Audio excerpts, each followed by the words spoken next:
Have you ever wondered what would happen if the world's biggest banks suddenly ran out of money? Not just one or two, but almost all of them at the same time. Imagine waking up one morning and realizing that your savings are frozen, your credit card stops working, and your country's economy is falling apart, not because of war or disaster, but because of greed. That's exactly what happened in 2008. It was the year the global financial system almost collapsed. A silent earthquake that started on Wall Street and spread across the entire planet. But how did it begin? And how could a few bad loans bring the world's economy to its knees? Let's rewind a few years.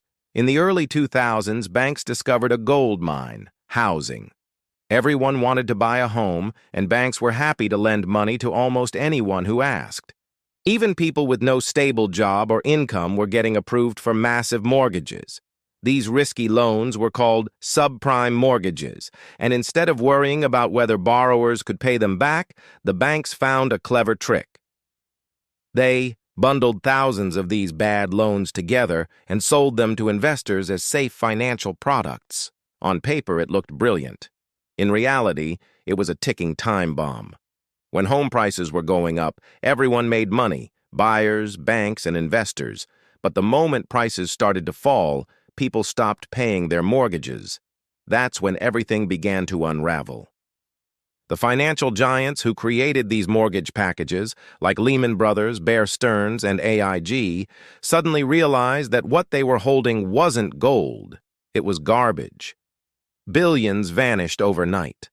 Banks that had existed for over a century went bankrupt in days.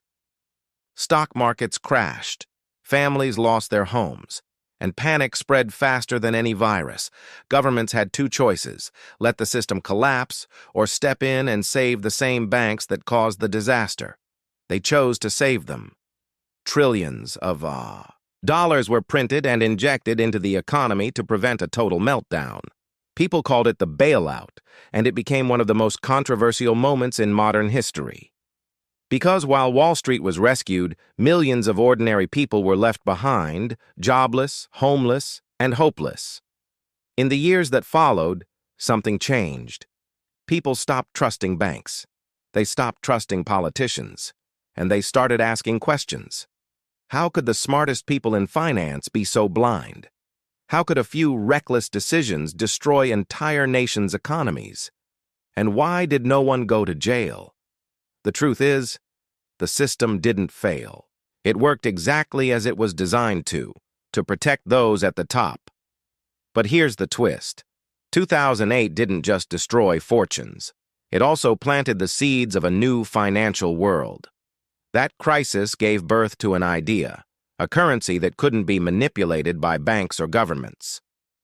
Just 1 year later, in 2009, a mysterious figure known as Satoshi Nakamoto released a document called Bitcoin, a peer-to-peer electronic cash system. It was a rebellion born from collapse, a digital response to human greed. 15 years later, we're still living in the shadow of that crash. Interest rates, inflation, housing prices, everything we see today traces back to 2008, and maybe that's the real lesson. Money is an illusion built on trust, and when that trust breaks, everything else falls with it.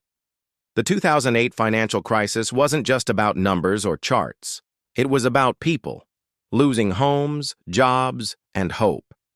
It showed us how fragile the system really is, and how quickly the world can change when greed becomes bigger than reason. Because in the end, 2008 wasn't just the year banks collapsed.